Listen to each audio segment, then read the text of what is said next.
What if the most powerful way to defeat your enemies is silence? No arguments, no drama, just calm, controlled mastery. In a world that rewards loud reactions, the Stoics taught the opposite. The one who remains still holds the real power. You don't need to fight to win, you just need to stop letting them pull you into their chaos. In this video, you'll learn 5 unstoppable Stoic tactics to silence your enemies without saying a word. These aren't just clever tricks. They're timeless strategies to protect your peace, conserve your energy, and rise above the noise. You'll discover how to win without war, become unreadable, and outgrow every insult until your enemies can't even reach you. If you're done wasting energy on petty battles, this is your turning point. Because real power doesn't shout, it doesn't even speak. Watch to the end and reclaim your silence as your strongest weapon. And if this hits home, like the video and subscribe, because clarity is the beginning of true strength. Number 1. Power lies in restraint. The moment someone insults you, mocks you, or tries to draw you into conflict, you're not facing an enemy. You're facing a mirror, a test, and how you respond to that moment tells the world exactly who you are. Not in terms of how loud you can get, how sharp your comeback is, or how much you can put them in their place, but in how deeply rooted you are in yourself. The Stoics believe that real strength doesn't come from force, it comes from control of your reactions, control of your mind, control of your presence, and most importantly, control of your silence. Anyone can react. That takes nothing. A dog can bark when provoked, but it takes immense power to remain still, to look at someone who is trying to provoke you and not give them what they want. Restraint is the rejection of emotional slavery. Seneca once said, "He who angers you conquers you." And it's not just a poetic idea, it's a brutal truth. When you react to an insult, when you feel the need to respond to disrespect, you are no longer the master. They are. They've reached into your nervous system and pulled your strings. And the moment that happens, you've lost. Not because they beat you, but because you gave them access to your peace. You became readable, predictable, controllable. That's why the Stoic chooses restraint, not to appear noble, not to be passive, but because restraint is strategic. It protects your energy. It keeps your power where it belongs, inside you. Let's look at a real example. Viktor Frankl, the Austrian neurologist and Holocaust survivor, endured unthinkable suffering in Nazi concentration camps. Yet in the middle of hell, he discovered the most Stoic truth imaginable. Between stimulus and response, where he wrote, "There is a space, and in that space lies our power to choose our response. In our response lies our growth and our freedom." Even in a world where everything was stripped from him, his home, his family, his identity, he found freedom in one place no one could touch. His response. That's the essence of restraint. Not weakness, not inaction, but sovereign self-command. He became invincible, not by overpowering his captors, but by refusing to let them control his mind. Bring this home to your own life. A friend betrays you. A coworker spreads lies about you. Someone posts something passive-aggressive online to bait you. What do? The default response is to strike back, to defend, to explain. But the wise man knows every reaction is a transaction, and your energy is the currency. Do you really want to spend it on people who thrive on your attention? Restraint says, "I see your chaos and I choose not to join it." That's not retreating, that's rising. Now let's be clear, restraint doesn't mean allowing yourself to be mistreated. It doesn't mean becoming a doormat. It means learning to choose your battles with surgical precision. Some fights are beneath you, some words don't deserve answers, and some people only win if you stoop to their level. Marcus Aurelius reminded himself constantly, "You have power over your mind, not outside events. Realize this, and you will find strength." He was emperor of Rome, but he knew the real battlefield was internal. When someone insulted him, he didn't snap back. He wrote, he reflected, he watched himself. Restraint is not coldness, it's maturity. It's the result of having burned out in too many useless arguments, won too many hollow victories, and finally realizing, my energy is sacred. It's the quiet knowing that you're not here to win debates. You're here to win peace. Peace that no one can take because no one gave it to you. Imagine yourself as a mountain. The storm rolls in, lightning flashes, the winds howl, but the mountain does not flinch, it doesn't react, it remains. That's how you must become. Your enemies want you to be like them. Reactive, emotional, unstable. They want to pull you into their game so they can play you. But when you respond with silence, when your face doesn't twitch, when your breath stays slow and your body stays still, you become untouchable. They don't know what to do with that. Your calm becomes a mirror, and they start seeing their own weakness reflected in your stillness. And that's when everything shifts. The people who once tried to provoke you stop, not because they've become better people, but because they realize you can't be moved. Your stillness has weight. Your silence becomes a boundary. Your refusal to react becomes your strongest statement. And here's the paradox. The more you practice restraint, the less you need to, because people start respecting it. Your presence alone sets the tone. You don't need to raise your voice. You don't even need to speak. They feel the force of your calm, and it makes them rethink their chaos. This is how restraint becomes a form of power. Not the kind that dominates through fear, but the kind that radiates through discipline. You become known not for how you retaliate, but for how you endure. Quietly, confidently, unmoved. So next time you feel that urge to clap back, to defend, to argue, pause, ask yourself, is this worth my clarity? Is this worth my energy? And then choose silence, not as weakness, but as the highest expression of strength. Because the man who doesn't flinch under fire is the man they stop shooting at. Number 2. Win without war. There's a certain type of person who thrives on conflict. They feed off attention, they poke, provoke, and prod just to get a reaction. And if you react, they win. Not because they were right, not because they're strong, but because you gave them what they were starving for, your energy. The Stoics understood this game long before modern psychology gave it a name. They didn't teach us to win by dominating. They taught us to win by not playing. They understood that the person who stays calm controls the room, not by force, but by presence. Win without war doesn't mean avoiding confrontation out of fear. It means outgrowing it out of wisdom. Marcus Aurelius wrote, "The best revenge is not to be like your enemy." He didn't mean you should never respond. He meant you should respond with such clarity, such calm, such indifference to drama that your very being disarms the attack. Think about that. The most effective way to defeat someone who's trying to get under your skin is to become unreachable. Most people, when insulted, rush into defense mode. They argue, plead, rant online, try to clear the air. But all of that is still engagement. All of that is war, and war, no matter how justified, drains you. It scatters your focus. It invites more chaos. Even when you win, you lose something. Your time, your energy, your inner stillness.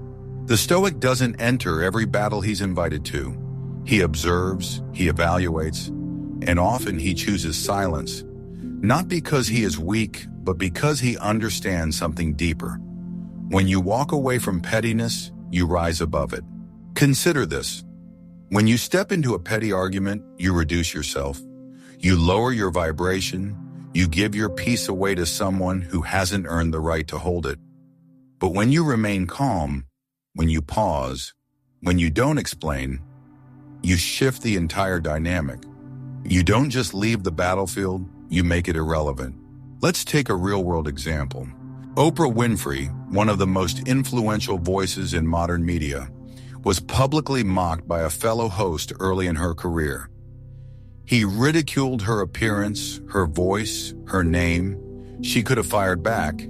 She could have demanded an apology or taken legal action, but she didn't. Instead, she refined her message, doubled down on her purpose. She built something so magnetic, so clear, so unstoppable that she no longer needed to respond. And now, that man's name is forgotten. Hers is history. That's what winning without war looks like. It's not passive, it's powerful. It's choosing the higher path not because it's easier, but because it leads somewhere better. In the end, it's not about who shouts louder, it's about who outlasts the noise. This is the essence of Stoicism. Progress as protest, discipline as defiance, growth is the quietest, most undeniable answer.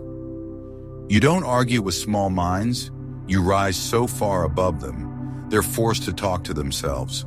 This doesn't mean you avoid all conflict. The Stoic isn't naive, but he knows which battles are worth his breath.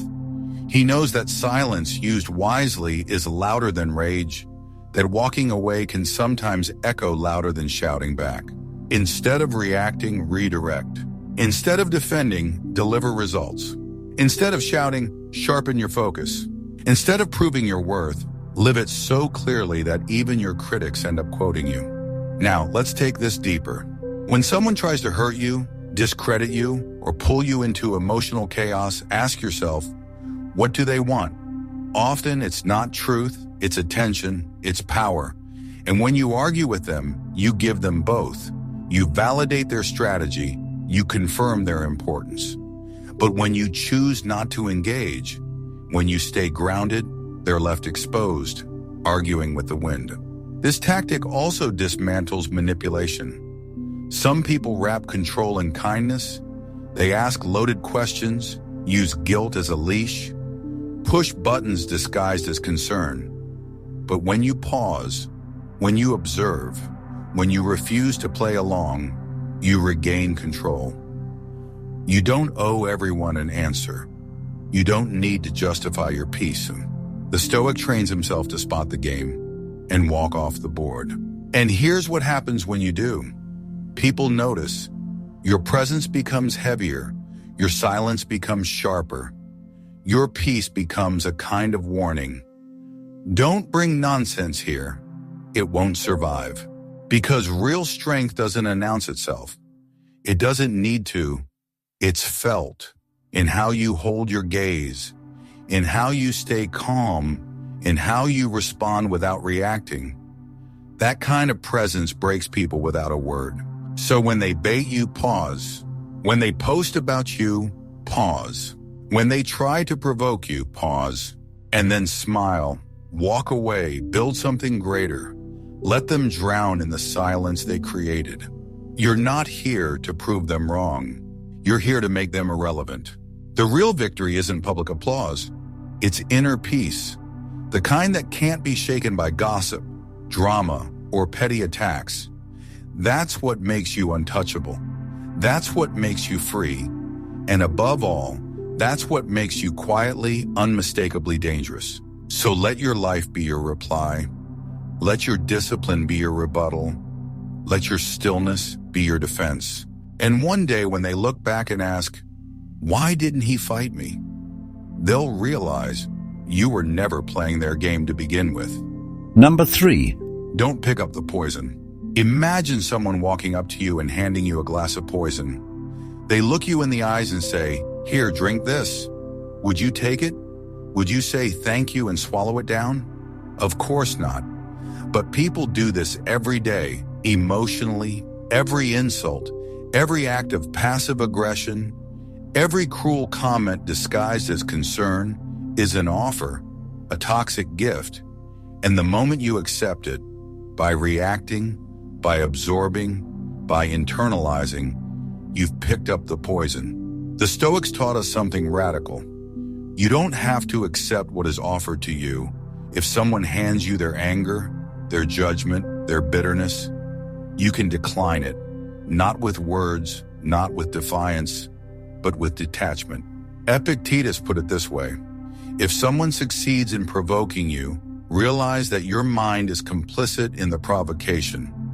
He didn't say you should never feel emotion. He said be conscious of what you allow to take root in your mind, because the moment you make someone else responsible for your emotional state, you surrender control. And the moment you let their poison live in you, you begin to suffer from wounds they didn't even need to touch to create. Let's be clear. Pain is inevitable. Insults happen. People will misunderstand you, dislike you, talk about you. That's part of the human condition. But suffering is often chosen. It's not always the insult that destroys a man. It's the story he tells himself afterward. It's the echo of the words he replays in his head over and over again. That's the poison. Here's how the Stoic mind works. An insult is just sound. A rejection is just movement. A judgment is just someone else's thought. These are external. What matters is what you do with them. The disciplined man learns to let them pass through. He doesn't grip them. He doesn't replay them. He doesn't try to prove anything. He simply refuses to drink what was never his to begin with. Now let's ground this in a real example. Let's talk about Eleanor Roosevelt. She once said, "No one can make you feel inferior without your consent." That wasn't just a quote, it was how she lived. Throughout her public life, she was criticized relentlessly for her appearance, her beliefs, and her independence. But she never lashed out, never played the victim. She understood a deep truth. Their words only have power if you give them meaning. She refused to carry their poison. That's what Stoicism trains you to do. Not to become emotionless, but to become emotionally sovereign. You have to develop a kind of inner filter, a way of examining what comes toward you without automatically letting it in. If someone says you're unworthy, you ask, "Do I believe that?" If someone tries to guilt trip you, you pause and say, "Is this mine to carry?" If someone is rude, jealous, controlling, you observe them like you'd observe bad weather. You don't argue with the wind, you close the window. And yet this isn't easy, especially when it comes from people you care about. A parent who never appreciated you, a partner who shames you for setting boundaries, a friend who becomes passive-aggressive the moment you succeed. These wounds cut deeper, not because they're more accurate, but because they're more personal. But here's where the Stoic draws the line. Just because someone is close to you doesn't mean they are allowed inside you. Love does not mean full access. Intimacy does not mean absorption. You can love someone and still choose not to carry their poison. This emotional discipline isn't cold. It's clarity. It's saying, "I see your pain, but I won't let it leak into me. I hear your criticism, but I won't build my identity around it. I witness your chaos, but I choose to remain whole." That's power. Because if you don't learn to filter what's thrown at you, you end up haunted by ghosts that were never yours. You start fighting shadows. You begin carrying shame, fear, and doubt that originated in someone else's unhealed wound. So how do you practice this? First, pause. Before reacting, take a moment to observe.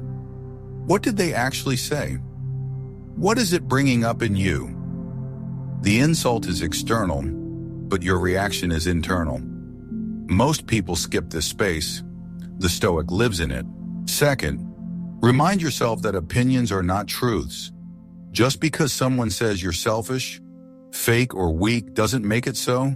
Maybe they're projecting, maybe they're triggered, maybe they don't even know what they're saying. Your job is not to accept everything delivered to your doorstep.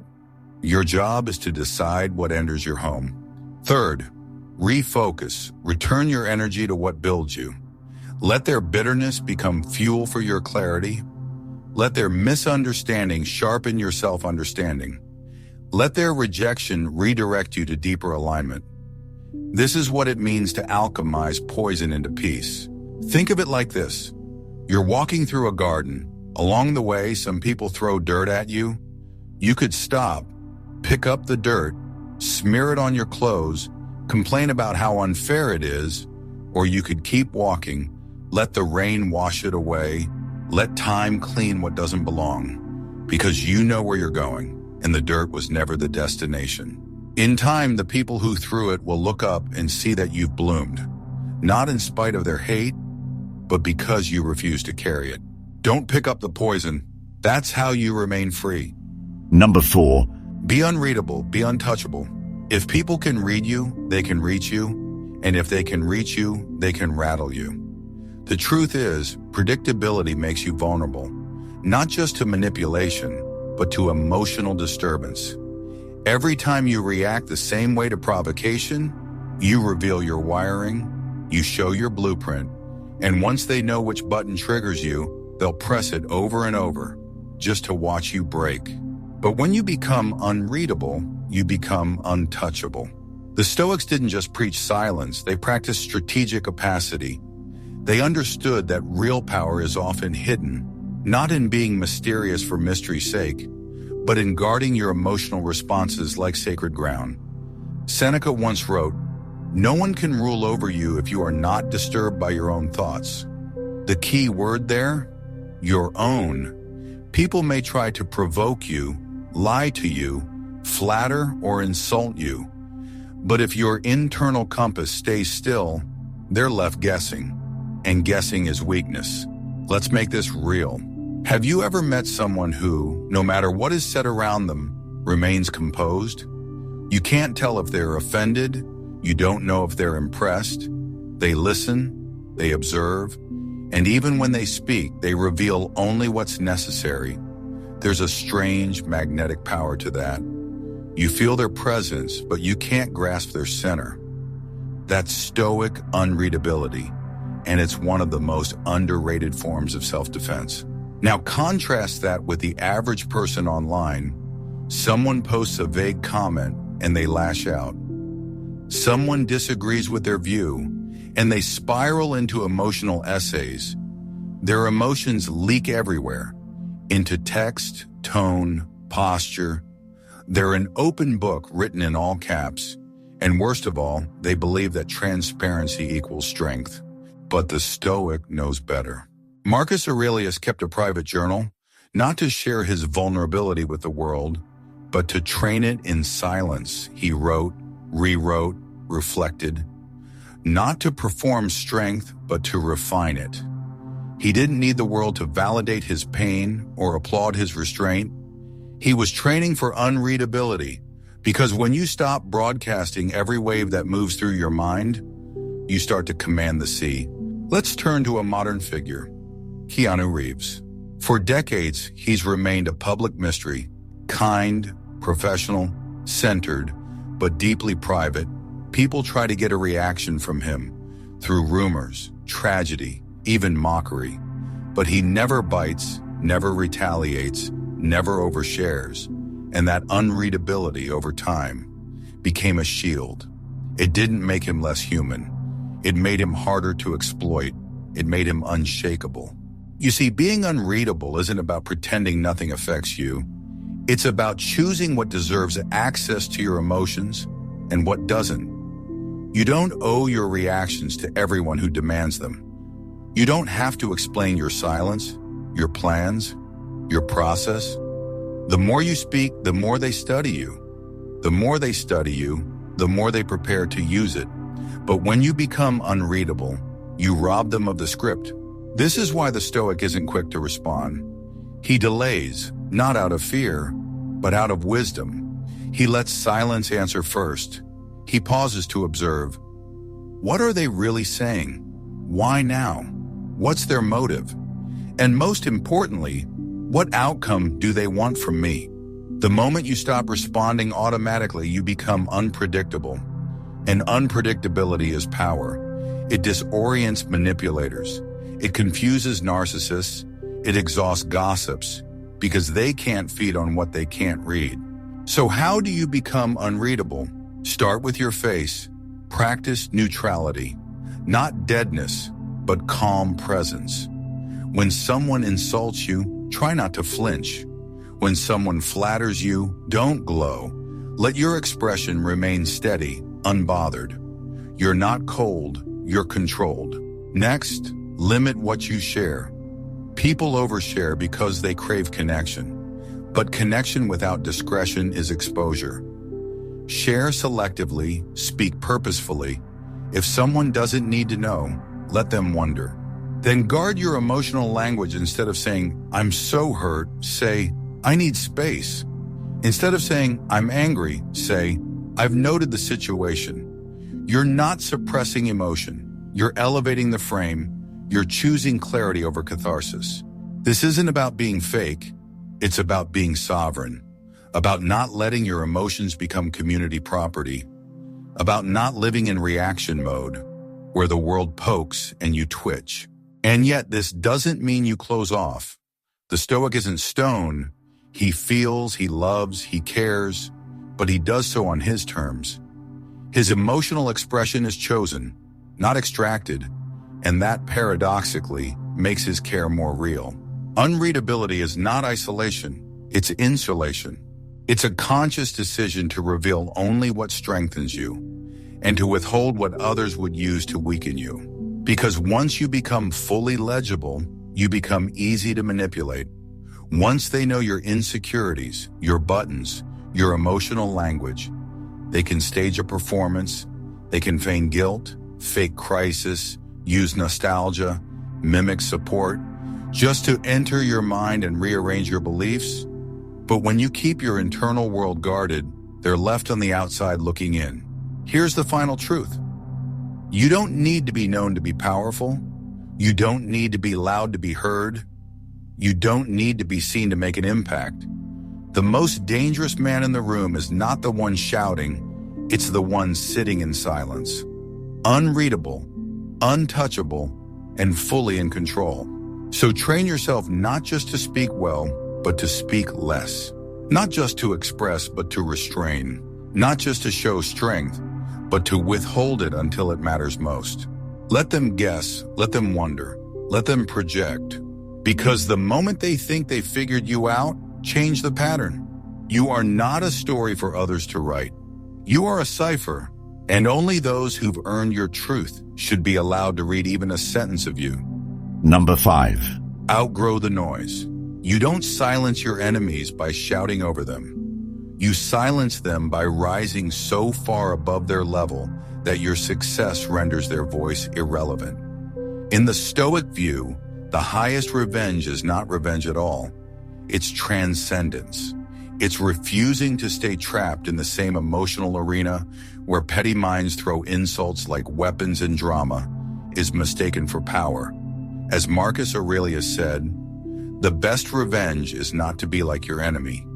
And in that single sentence lies the entire playbook for emotional freedom. When people attack, belittle, or provoke, what they want isn't clarity, they want chaos. They want you to lose focus, because when you get distracted by noise, you forget your mission, you stop building and start reacting. And every moment you react to noise, you lose momentum toward your own excellence. So the Stoic refuses to stay in that loop. He doesn't try to fix what can't be reasoned with. He doesn't waste time correcting slander or defending rumors. He rises, not to look down, but to move on. He outgrows the fight entirely. But what does that really mean? Outgrow the noise. It means you no longer place your worth in how you're perceived. It means your sense of self no longer hinges on who praises you or who condemns you. Because as long as your identity is tied to outside opinion, you remain enslaved to it. You become a mirror, not a man. Seneca warned, "It is not the man who has too little, but the man who craves more. That is poor." The same applies to attention. The one who craves validation is always at the mercy of the crowd. But the one who builds quietly, who improves relentlessly without applause, that man becomes unstoppable because nothing can be taken from him. He's already full. And this isn't just ancient theory. Look at someone like Rick Rubin, the legendary music producer. He doesn't chase clout. He doesn't argue online. He creates, refines, listens. He lives in simplicity, in nature, far from the noise of performance and popularity. And yet he's one of the most respected creative minds of his generation. Why? Because he chose mastery over noise. He chose depth over display.